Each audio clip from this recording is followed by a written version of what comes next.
क्या आपने कभी सोचा है कि एक ऐसा योद्धा भी है जिसे मृत्यु भी छू नहीं सकती? क्यों भगवान परशुराम को इतिहास का सबसे भयानक और सबसे पवित्र योद्धा कहा जाता है? क्या सच में उन्होंने पूरी पृथ्वी को 21 बार क्षत्रियों से खाली कर दिया था? क्या यह भी सच है कि उन्होंने स्वयं भगवान राम को युद्ध की चुनौती दी थी और भीष्म तथा कर्ण जैसे महायोद्धाओं को शस्त्र विद्या सिखाई थी? लेकिन इस कहानी में केवल युद्ध ही नहीं है, इसमें छुपे हैं देवताओं के रहस्य, श्राप की पीड़ा और नियति के ऐसे संकेत जिन्हें समझना आसान नहीं। क्या आप जानते हैं कि वही परशुराम आगे चलकर पृथ्वी को कश्यप मुनि को दान दे देते हैं और तब साक्षात वसुंधरा देवी यानी भूमि माता उन्हें आशीर्वाद देने प्रकट होती हैं?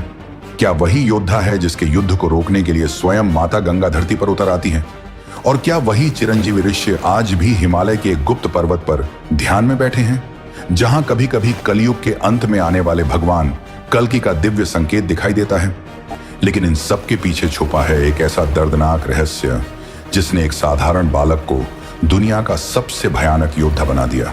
यह कहानी शुरू होती है एक छोटी सी भूल से, जिसने पूरे इतिहास की दिशा बदल दी, और उसका उत्तर छुपा है महेंद्र पर्वत की उन अंधेरी गुफाओं में जहां आज भी एक चिरंजीवी ऋषि आंखें बंद किए बैठे हैं। आइए शुरू करते हैं भगवान परशुराम की वह अद्भुत कथा जो उनके दादा से शुरू होकर भगवान कल्कि तक पहुंचती है।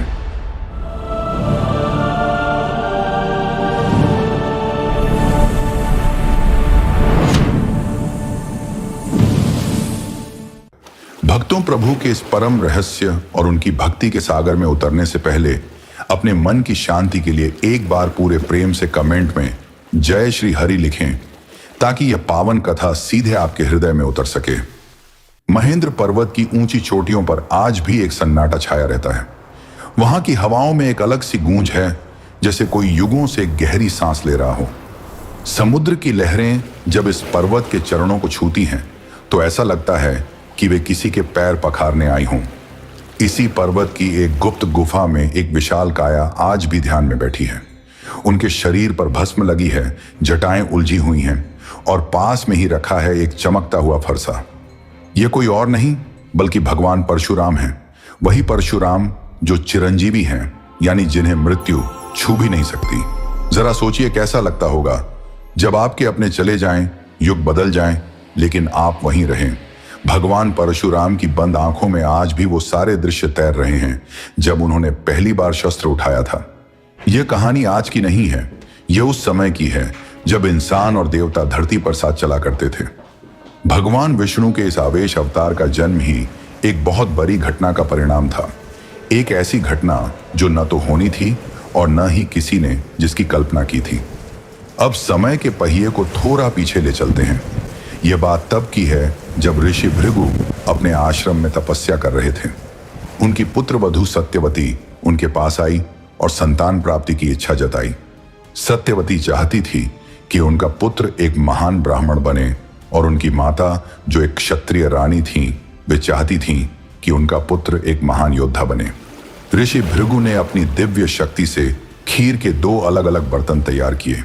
एक बर्तन में ब्राह्मण का तेज था जो शांत और ज्ञानी संतान देता, और दूसरे में क्षत्रिय का तेज था जो एक महाबली योद्धा को जन्म देता। यहीं पर नियति ने अपना खेल खेल दिया। सत्यवती की माता के मन में लोभ आ गया। उन्हें लगा कि ऋषि ने अपनी बहू के लिए ज्यादा अच्छा वाला बर्तन रखा होगा। उन्होंने चुपके से बर्तनों की अदला बदली कर दी। सत्यवती ने अनजाने में वह खीर खा ली जो उनकी मां के लिए थी, और उनकी मां ने वह खीर खाई जो सत्यवती के लिए थी। उस रात आश्रम में हवाएं तेज चलने लगी थीं, मानो प्रकृति इशारा कर रही थी कि कुछ बहुत बड़ा अनर्थ हो गया है। अग्निदेव उस रात बहुत प्रचंड रूप में जल रहे थे, जैसे वे जानते थे कि कोख में अब जो तेज पल रहा है वह आगे चलकर दुनिया को हिला देगा। इस एक भूल ने भगवान परशुराम के जन्म की नींव रख दी थी। उधर राजा गाधी के महल में एक अजीब सी हलचल थी। ऋषि ऋचिक जो सत्यवती के पति थे, वे राजा गाधी से सत्यवती का हाथ मांगने गए थे। राजा को लगा कि एक वनवासी साधु मेरी बेटी को कैसे खुश रखेगा। उन्होंने ऋषि को टालने के लिए एक असंभव शर्त रख दी। राजा ने कहा कि मुझे शुल्क के रूप में 1000 ऐसे घोड़े चाहिए जिनका रंग चंद्रमा की तरह सफेद हो, लेकिन उनका एक कान काला हो। यह शर्त ऐसी थी जिसे पूरा करना किसी भी साधारण इंसान के बस की बात नहीं थी। लेकिन ऋषि ऋचिक साधारण नहीं थे। वे सीधे गंगा नदी के तट पर गए और वहां वरुण देवता का आह्वान किया।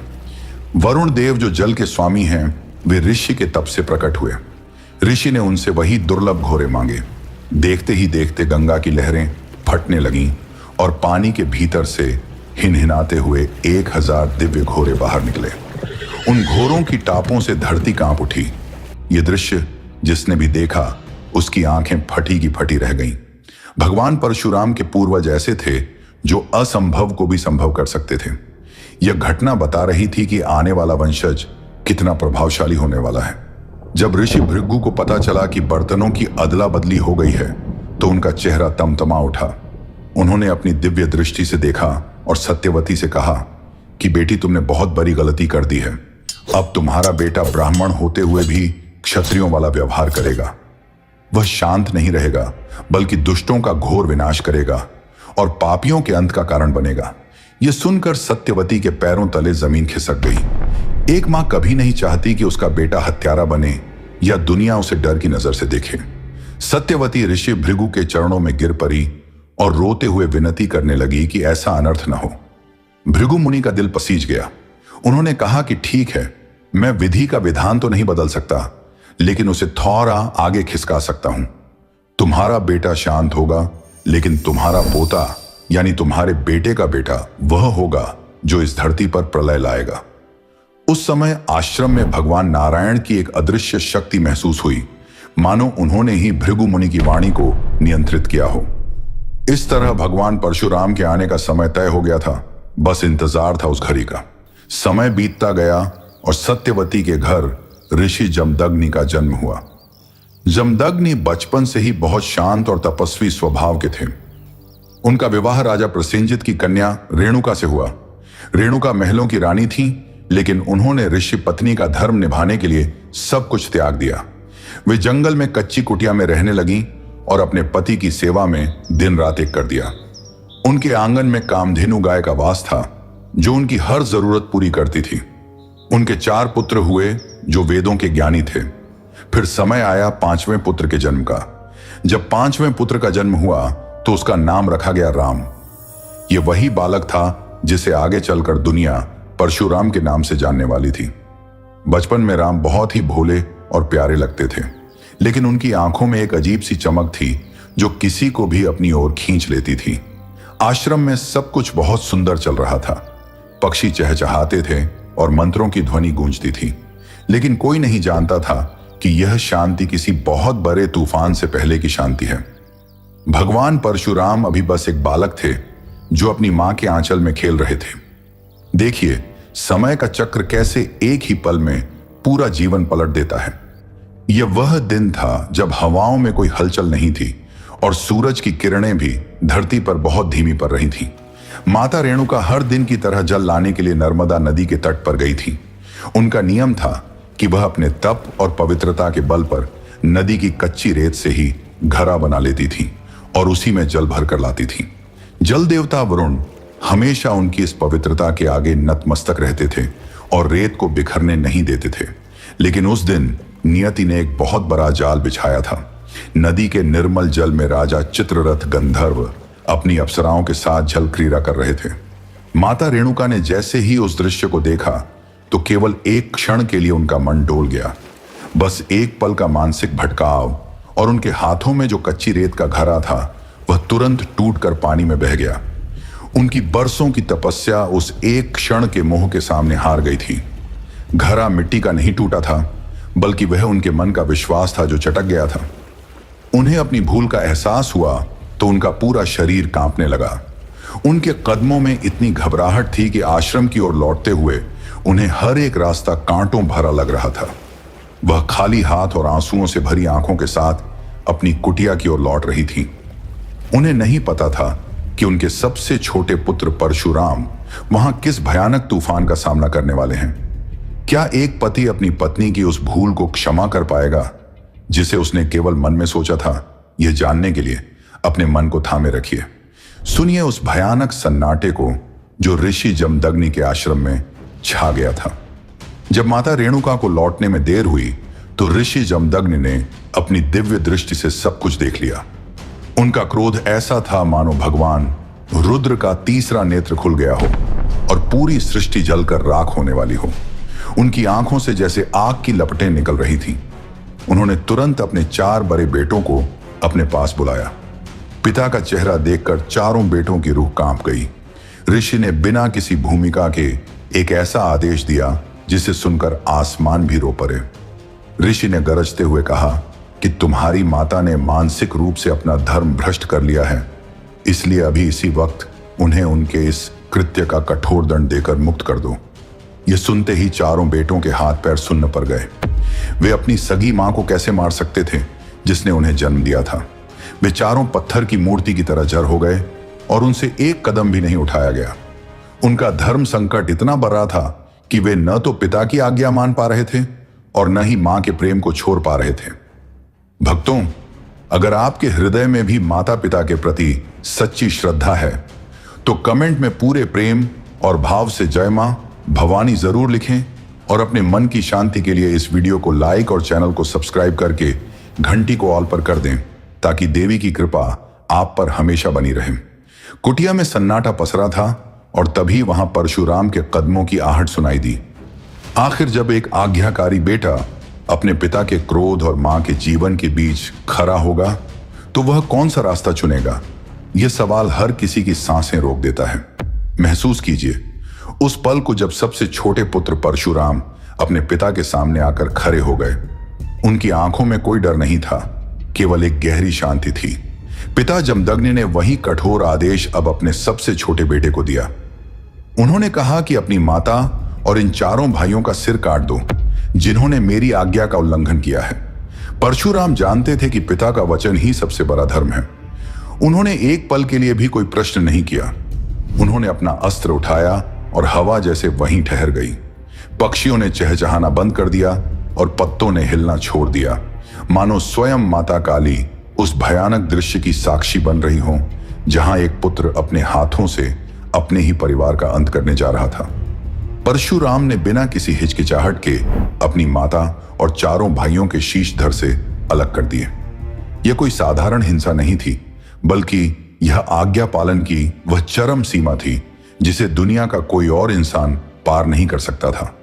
वहां कोई चीख नहीं थी, केवल एक भारी सन्नाटा था जो पूरे ब्रह्मांड में गूंज रहा था।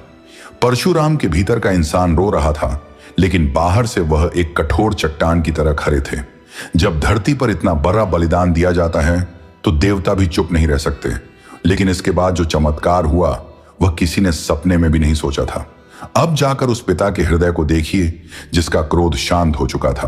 अपने बेटे परशुराम की इस अद्भुत निष्ठा को देखकर ऋषि जमदग्नि बहुत प्रसन्न हुए।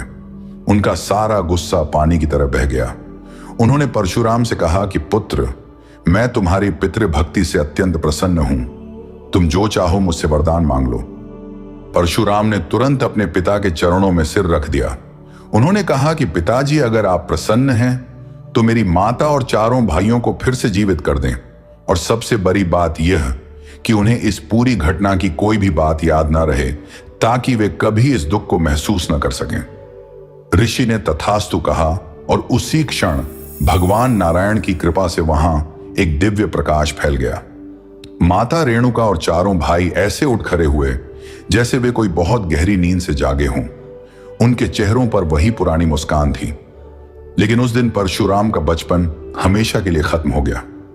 वह दर्द जो उन्होंने अपनी मां पर वार करते समय महसूस किया था, वह उनके हृदय में एक गहरे रहस्य की तरह छुप गया। अब उन्हें समझ आ गया था कि यह दुनिया बहुत कठोर है और यहां धर्म का पालन करने के लिए अपना ही हृदय पत्थर करना पड़ता है। लेकिन एक साधारण बालक के हाथ में वह दिव्य शक्ति कैसे आएगी जिससे वह पूरी धरती का भार उठा सके? यह जानने की यात्रा अब शुरू होने वाली थी।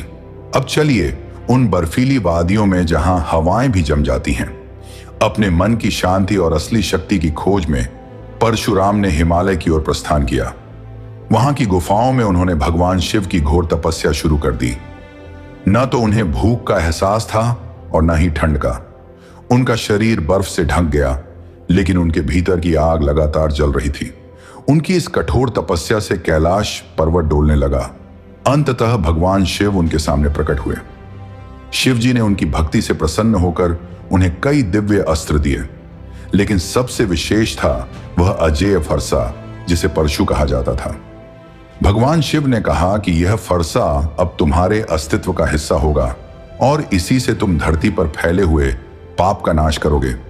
शिव जी का आशीर्वाद पाते ही वह साधारण बालक राम अब हमेशा के लिए परशुराम बन गया। उनके चेहरे पर एक ऐसा तेज आ गया था जो सूरज को भी मात दे सकता था। वह अब केवल एक ऋषि पुत्र नहीं, बल्कि धरती के सबसे बड़े योद्धा और रक्षक बन चुके थे। भगवान परशुराम का यह नया रूप प्रकृति के कण कण में एक नई ऊर्जा भर रहा था। परशुराम अस्त्र तो पा चुके थे, लेकिन उनके जीवन का असली लक्ष्य क्या है और उन्हें जंगल में कौन सा रहस्यमयी संकेत मिलने वाला है, यह एक नई दुनिया का द्वार खोलने जा रहा था। अब चलिए उस घने जंगल की ओर जहां सूरज की किरणें भी धरती तक पहुंचने के लिए तरसती हैं। परशुराम के हाथों में शिव जी का दिया हुआ भारी फरसा था और मन में एक अजीब सी उलझन थी। वह अस्त्र तो पा चुके थे, लेकिन उनके जीवन का असली मकसद क्या था, यह उन्हें अभी तक समझ नहीं आ रहा था। वह केवल एक योद्धा नहीं थे, बल्कि उनके भीतर एक ऐसा खोजी साधु छिपा था जो सच्चाई जानना चाहता था। चलते चलते परशुराम एक बहुत ही शांत जगह पर पहुंचे। वहां का सन्नाटा इतना गहरा था कि सूखे पत्तों के गिरने की आवाज भी कानों में गूंज रही थी। तभी उन्होंने देखा कि दो बहुत ही सुंदर हिरण आपस में कुछ बातें कर रहे हैं। वे कोई साधारण हिरण नहीं थे, बल्कि उनके शरीर से एक हल्की सी दिव्य रोशनी निकल रही थी, मानो वन देवता खुद हिरण का रूप धारण करके वहां आए हों। नर हिरण ने मादा हिरण से कहा कि यह महाबली परशुराम भटक क्यों रहा है, जब इसे पता है कि इसकी असली मंजिल केवल साक्षात भगवान के चरण हैं। उस हिरण ने आगे कहा कि जब तक यह योद्धा अपने इष्ट देव के दर्शन नहीं कर लेता, तब तक इसका जीवन अधूरा ही रहेगा। यह सुनकर परशुराम के कदम वहीं रुक गए। उन्हें बड़ा अचरज हुआ कि एक जंगली जानवर उन्हें इतना बड़ा रास्ता दिखा रहा है। उनका मन सवाल करने लगा कि आखिर वह अपने भगवान को कैसे खोजेंगे और वह कौन सा रास्ता है जो उन्हें उस परम शक्ति तक ले जाएगा। एक भटकते हुए योद्धा को जब ऐसा रहस्यमयी इशारा मिलता है तो वह किस दिशा में मुड़ता है, यह जानना बहुत ही रोमांचक है। सुनिए उस पवित्र कुटिया की शांति को जहां ज्ञान की गंगा बहती है। हिरणों की बात सुनकर परशुराम का मन वैराग्य से भर गया और वह सीधे महान ऋषि अगस्त्य के आश्रम की ओर चल पड़े।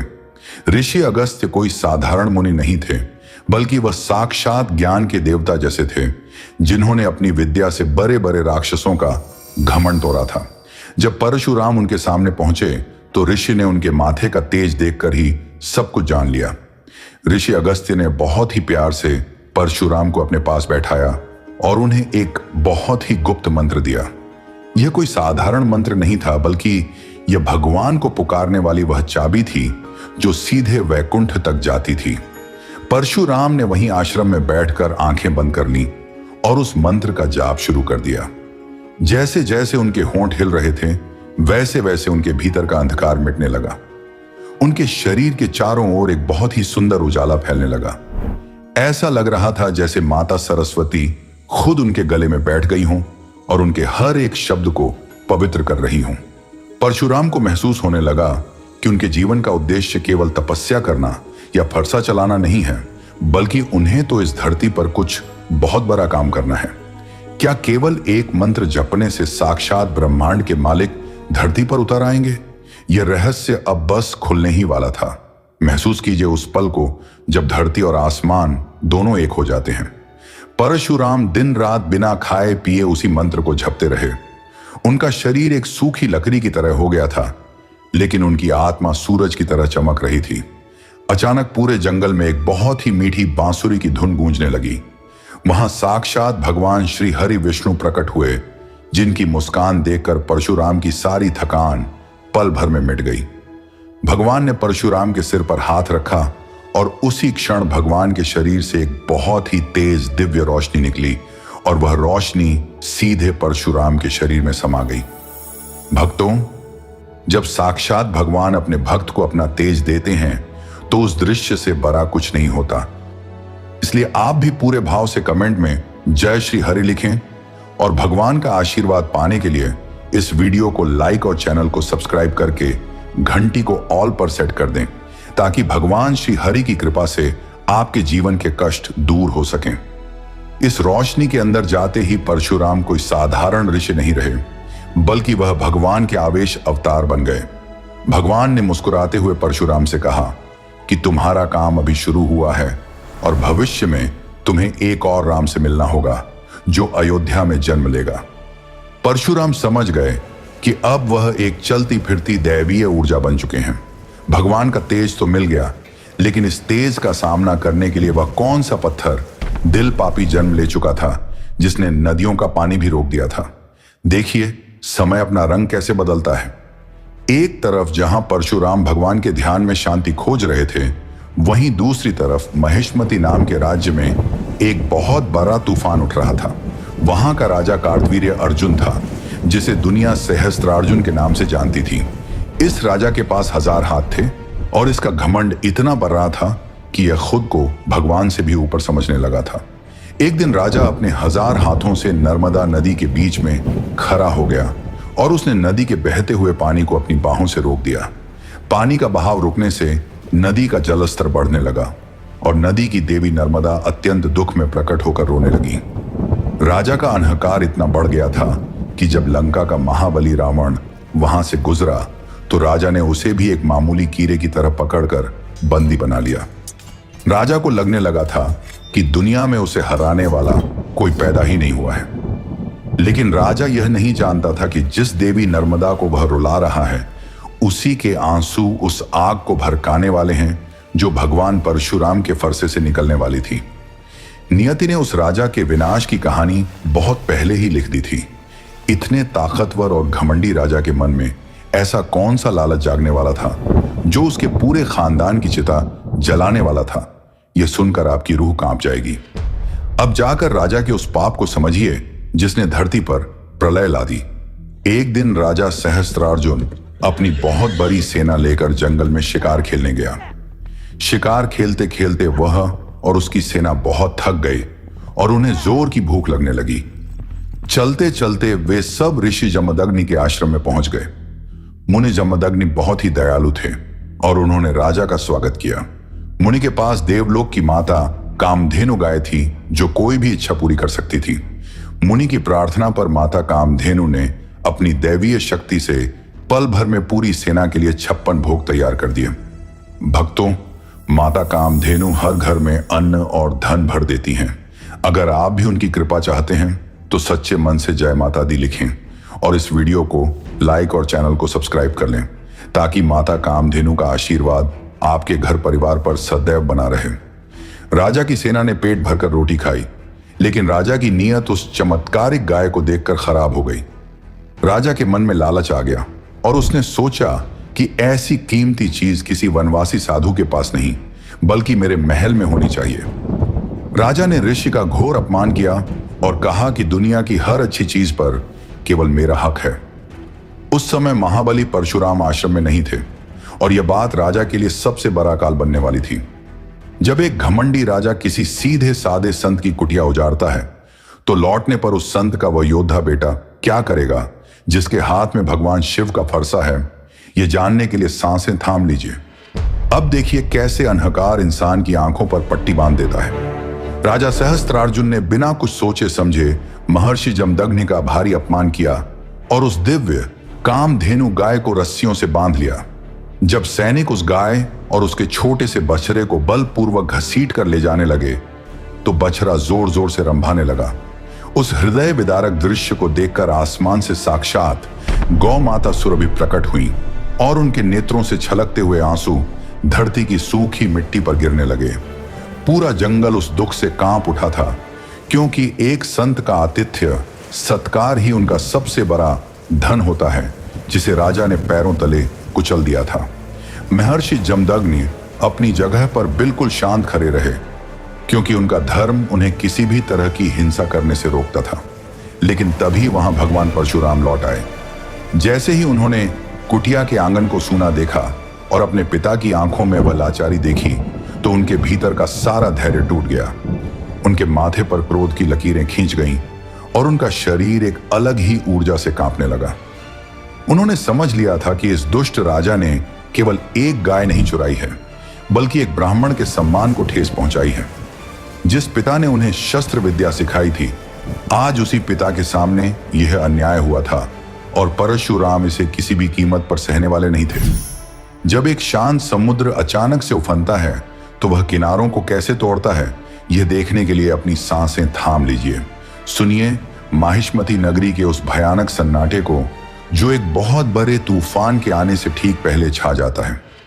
भगवान परशुराम अपना शिव का दिया हुआ फरसा लेकर अकेले ही उस विशाल महल के मुख्य द्वार पर आ खड़े हुए। उनकी आंखों में कोई डर नहीं था, बल्कि उनके फरसे से एक बहुत ही तेज नीले और हरे रंग का दैवीय प्रकाश निकल रहा था, जो पापियों का नाश करने वाला था।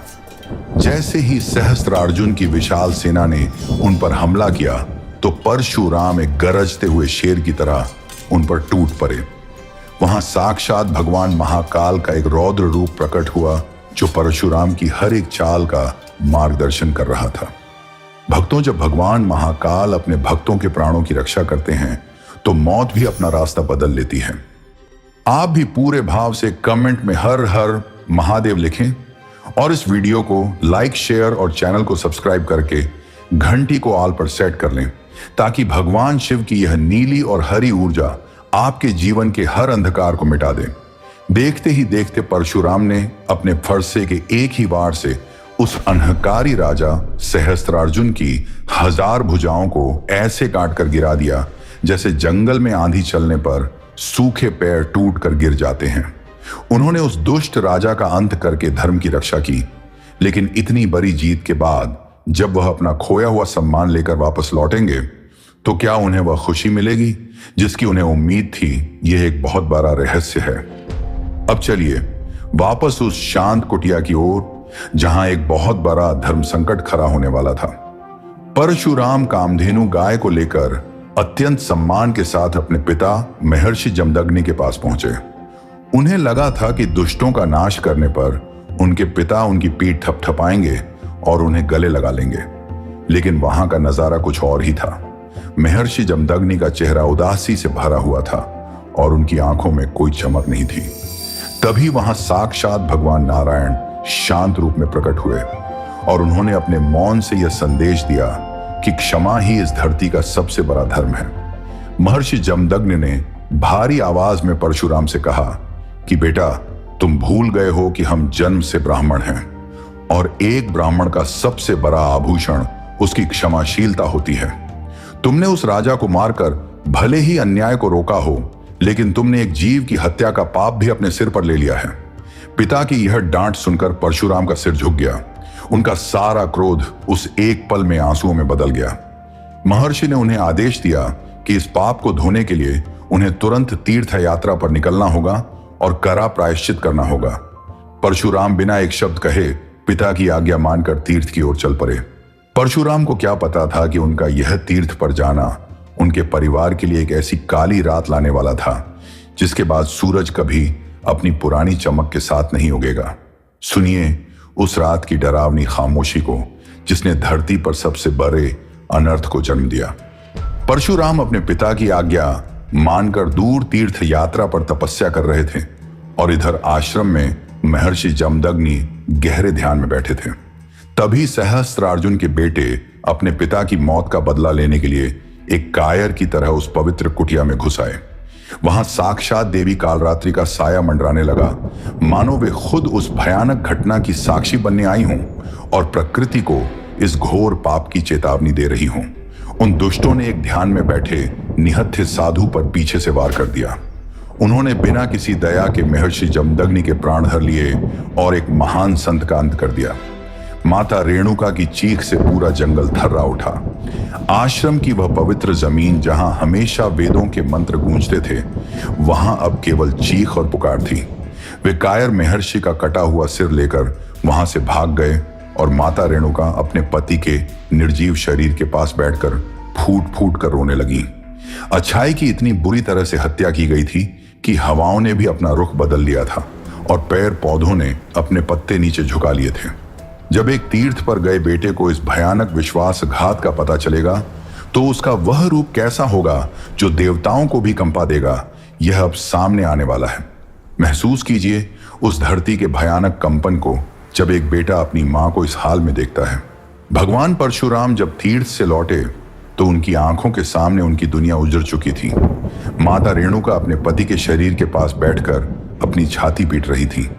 दर्द और बेबसी में डूबकर माता ने एक दो नहीं बल्कि पूरे 21 बार अपनी छाती पीटी और परशुराम को पुकारा।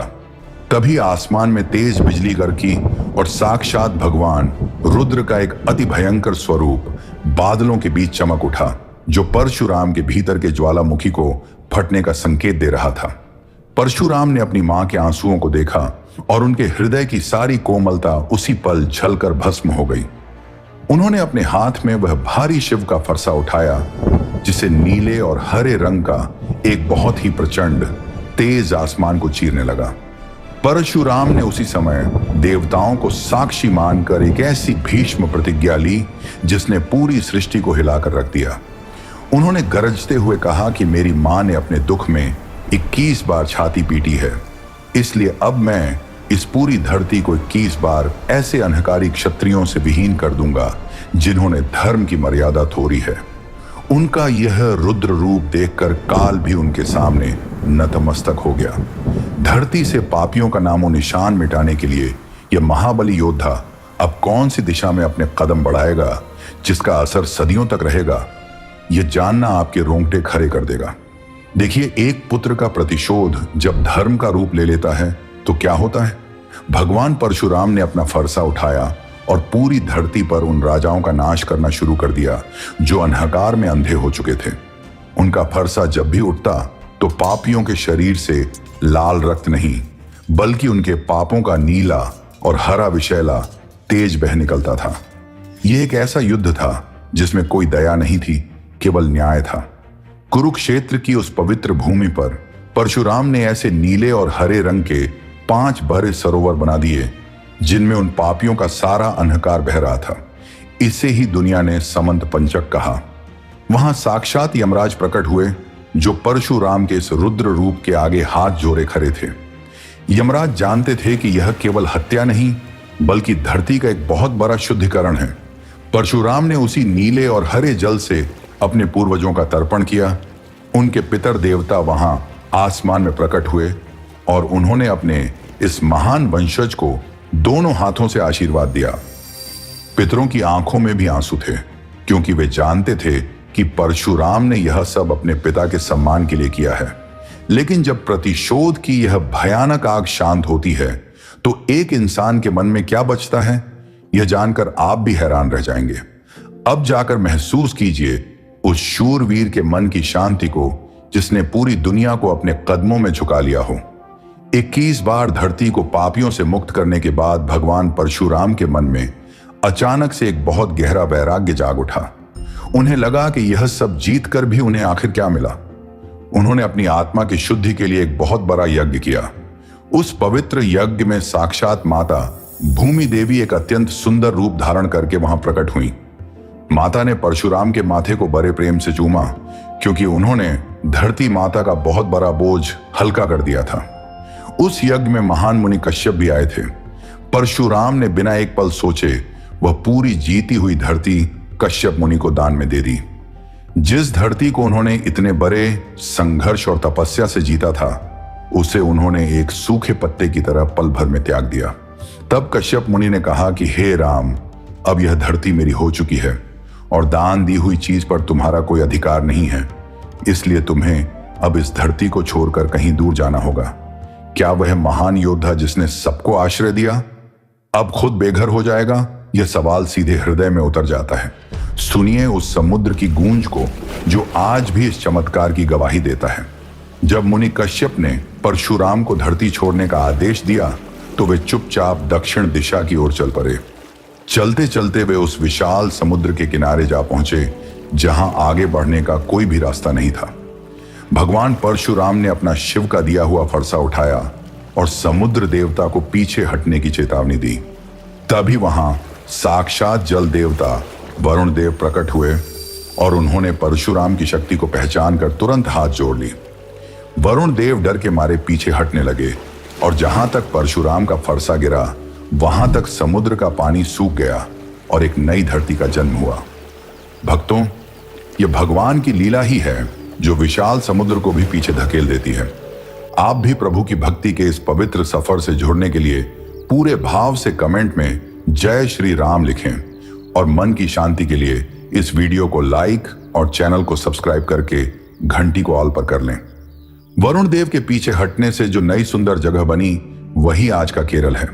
भगवान परशुराम ने दुनिया को दिखा दिया कि वे केवल विनाशक नहीं बल्कि एक महान सृजनकर्ता भी हैं जो नई दुनिया बसा सकते हैं। लेकिन क्या इस महाबली का काम यहीं खत्म हो गया था या फिर सदियों बाद कोई और महान योद्धा उन्हें ललकारने वाला था? यह अब सामने आएगा।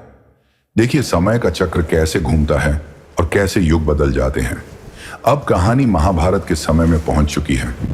काशी की राजकुमारी अंबा बहुत ही दुखी होकर भगवान परशुराम के पास आई और उसने रोते हुए अपने लिए न्याय मांगा। अंबा का कहना था कि भीष्म ने उसका पूरा जीवन बर्बाद कर दिया है। परशुराम एक सच्चे गुरु थे और वे किसी भी दुखी इंसान को खाली हाथ नहीं लौटाते थे। उन्होंने अपने ही शिष्य भीष्म को धर्म के युद्ध के लिए ललकारा। एक तरफ गुरु परशुराम थे और दूसरी तरफ उनके ही सिखाए हुए महान योद्धा भीष्म। दोनों के बीच ऐसा भयंकर युद्ध हुआ कि धरती और आसमान कांपने लगे। तभी वहां साक्षात माता गंगा एक बहुत ही सुंदर और दिव्य स्त्री के रूप में प्रकट हुई। माता गंगा भीष्म की मां थीं और उन्होंने दोनों के बीच आकर उस प्रलयंकारी युद्ध को रोक दिया। माता गंगा ने परशुराम से विनती की कि वे अपने शिष्य को माफ कर दें। भगवान परशुराम ने अपने शिष्य का मान रखने के लिए खुशी खुशी अपने ही हथियार डाल दिए और हार स्वीकार कर ली। उन्होंने दुनिया को यह सिखाया कि एक सच्चा गुरु कभी अपने शिष्य से नहीं जीतना चाहता बल्कि वह अपने शिष्य की सफलता में ही अपनी सबसे बड़ी जीत देखता है। लेकिन जब कोई शिष्य झूठ बोलकर विद्या सीखता है तो गुरु का वही ज्ञान कैसे उसका काल बन जाता है, यह आपको भीतर तक हिला देगा। अब चलिए उस घटना की ओर जिसने महाभारत के सबसे बड़े योद्धा की किस्मत में हमेशा के लिए अंधेरा भर दिया। एक दिन एक बहुत ही तेजस्वी नौजवान ब्राह्मण का रूप धारण करके भगवान परशुराम के पास आया। यह नौजवान कर्ण था जो क्षत्रिय होते हुए भी झूठ बोलकर हथियार चलाना सीखना चाहता था। परशुराम ने उसे अपना समझकर सारी विद्या सिखा दी। एक दिन दोपहर के समय परशुराम कर्ण की गोद में अपना सिर रखकर सो रहे थे। तभी एक बहुत ही भयंकर कीड़े ने कर्ण की जांघ पर जोर से काट लिया। उस कीड़े के काटने से वहां लाल खून के बजाय एक बहुत ही गर्म और नीले रंग का विषैला तरल बहने लगा। साक्षात सूर्य देव आसमान से ये सब देख रहे थे और उनका तेज भी अपने पुत्र कर्ण की पीड़ा देखकर धीमा पड़ गया था। कर्ण ने भयानक दर्द सहा लेकिन अपने गुरु की नींद न टूटे, इसलिए वह एक पत्थर की तरह चुपचाप बैठा रहा। जब परशुराम की नींद खुली और उन्होंने वह विषैला नीला तरल देखा तो वे तुरंत सब कुछ समझ गए। उन्होंने कर्ण से कहा कि इतनी सहन शक्ति किसी साधारण इंसान में नहीं हो सकती। तुम जरूर कोई योद्धा हो। झूठ बोलने पर परशुराम ने उसे श्राप दे दिया कि जब तुम्हें इस विद्या की सबसे ज्यादा जरूरत होगी तब तुम सब कुछ भूल जाओगे। यह श्राप ही उस महान योद्धा का अंत बनने वाला था। परशुराम का सफर अब किस अंतिम पड़ाव की ओर मोड़ने वाला है, जहां उनका सामना एक ऐसे रूप से होगा जो उनके भीतर की आग को हमेशा के लिए शांत कर देगा। यह अनुभव बिल्कुल अनोखा है। देखिए कैसे नियति ने दो महान शक्तियों को एक ही स्थान पर लाकर खड़ा कर दिया। समय का पहिया घूमते हुए अब त्रेता युग में आ चुका था, जहां अयोध्या के राजकुमार दशरथ नंदन राम ने माता सीता के स्वयंवर में भगवान शिव का भारी धनुष उठा लिया था। जैसे ही वह पुराना शिव धनुष टूटा तो उसकी टंकार से तीनों लोक कांप उठे। उस भयानक ध्वनि ने महेंद्र पर्वत पर तपस्या कर रहे भगवान परशुराम की समाधि तोड़ दी। अपने गुरु का धनुष टूटने की बात जानकर परशुराम का क्रोध 7वें आसमान पर पहुंच गया। वे आंधी की तरह उड़कर सीधे जनकपुर के उस दरबार में पहुंचे। उनके माथे पर क्रोध की नीली नसें उभर आई थीं और हाथ में वह अजेय फरसा चमक रहा था। दरबार में सन्नाटा छा गया, लेकिन तभी साक्षात माता सीता एक बहुत ही शांत और अलौकिक तेज के साथ वहां उपस्थित हुई। माता सीता जो स्वयं देवी लक्ष्मी का रूप थीं, उनकी उस सौम्य उपस्थिति ने परशुराम के भीतर उठ रहे उस भयंकर तूफान को एक पल के लिए धीमा कर दिया। भगवान परशुराम ने सामने खड़े अयोध्या के राजकुमार राम को देखा, जिनकी आंखों में कोई डर नहीं था, बल्कि एक ऐसा अथाह और शांत समंदर था जिसमें दुनिया का कोई भी क्रोध डूब सकता था। क्रोध की आग जब एक शांत जल से टकराती है तो भगवान परशुराम को वह कौन सा रहस्य समझ आने वाला था जो उनके पूरे जीवन का अर्थ बदल देगा, यह देखना बहुत ही अद्भुत है। सुनिए उस पल की खामोशी को जब एक युग दूसरे युग को अपनी सारी शक्ति सौंप देता है। भगवान परशुराम को यह समझने में जरा भी देर नहीं लगी कि उनके सामने खड़ा यह नौजवान कोई साधारण राजकुमार नहीं है। उन्होंने अपने कंधे से भगवान विष्णु का वह अत्यंत भारी और दिव्य वैष्णव धनुष उतारा और उसे राजकुमार राम के हाथों में दे दिया। परशुराम ने राम से कहा कि अगर तुम सच में मर्यादा पुरुषोत्तम हो तो इस धनुष पर डोरी चढ़ाकर दिखाओ। राजकुमार राम ने बहुत ही आदर और सहजता के साथ उस धनुष को अपने हाथ में लिया और पलक झपकते ही उस पर डोरी चढ़ा दी। उसी क्षण वहां साक्षात भगवान श्री हरि विष्णु अपने विराट रूप में प्रकट हुए और उनकी मर्जी से परशुराम के शरीर के भीतर बसा हुआ वह नीले और हरे रंग का सारा दैवीय तेज निकलकर राजकुमार राम के भीतर समा गया। परशुराम के माथे से वह युद्ध की आग हमेशा के लिए बुझ गई और उनके मन में एक ऐसी हल्की और मीठी शांति छा गई जो उन्होंने बचपन से लेकर आज तक कभी महसूस नहीं की थी। उन्होंने राजकुमार राम को अपना दोनों हाथ उठाकर आशीर्वाद दिया और वहां से हमेशा के लिए पीछे मुड़ गए। एक महान शूरवीर जब अपने सारे अस्त्र और सारी शक्ति छोड़ देता है तो उसके मन के उस भारी बोझ को कौन सी नदी अपने आंचल में समेटने वाली थी। यह बहुत ही भावुक कर देने वाला सफर है। अब महसूस कीजिए उस योद्धा की ग्लानि को जिसने जीवन भर केवल धर्म की रक्षा के लिए युद्ध किए, लेकिन फिर भी उसका मन अशांत था। अपनी सारी शक्ति राम को सौंपने के बाद भगवान परशुराम को अपने पुराने युद्धों की याद सताने लगी। उन्होंने धरती से पापियों का नाश तो किया था, लेकिन उनके मन में उस विनाश का एक गहरा बोझ बैठ गया था। वे शांति की तलाश में पवित्र वधूसरा नदी के किनारे पहुंचे। जब उन्होंने उस नदी के जल में कदम रखा तो वहां साक्षात वधूसरा नदी की देवी प्रकट हुई। नदी की देवी ने एक मां की तरह अपने ठंडे जल से परशुराम के शरीर और उनकी आत्मा को नहलाया। परशुराम ने अपने दोनों हाथ जोड़कर अपने पितरों और पूर्वजों को याद किया और उनसे अपने हर कठोर कर्म के लिए क्षमा मांगी। उस पावन नदी के स्पर्श से उनके भीतर का सारा पश्चाताप नीले और हरे प्रकाश के रूप में पानी में घुलकर हमेशा के लिए बह गया। उन्हें यह परम ज्ञान प्राप्त हो गया कि असली ताकत फरसे की धार में नहीं, बल्कि मन की उस गहरी शांति में होती है जो सब कुछ त्यागने के बाद ही मिलती है। लेकिन जब एक इंसान अपने भीतर के सारे युद्ध जीत लेता है तो वह दुनिया की भीड़ से दूर किस एकांत की ओर लौट जाता है जहां से उसकी कहानी शुरू हुई थी। ये जानने की उत्सुकता मन को बेचैन कर देती है। चलिए वापस उसी रहस्यमयी और शांत गुफा की ओर जहां से इस महान कथा का जन्म हुआ था। अपने मन के सारे बोझ को नदी में बहाने के बाद भगवान परशुराम उसी महेंद्र पर्वत पर लौट आए जहां कभी समुद्र की लहरें उनके पैरों को छूने के लिए तरसती थीं। ये वही जगह थी जहां उन्होंने पहली बार शिव का ध्यान किया था। वहां पहुंचते ही साक्षात धरती माता एक बहुत ही कोमल और ममतामयी रूप में प्रकट हुई और उन्होंने अपने इस महान पुत्र को अपनी गोद में स्थान दिया। परशुराम ने अपने उस भारी शिव के फरसे को हमेशा के लिए एक चट्टान के सहारे रख दिया। उन्होंने अपनी आंखें बंद कर लीं और एक बहुत ही गहरी और अनंत समाधि में लीन हो गए। अब उनके मन में न कोई क्रोध था और न ही कोई प्रतिशोध की भावना बची थी। दुनिया सोचती है कि भगवान परशुराम की कहानी त्रेता युग में ही खत्म हो गई, लेकिन सत्य तो यह है कि वह आज भी जीवित हैं और हमारे बीच मौजूद हैं।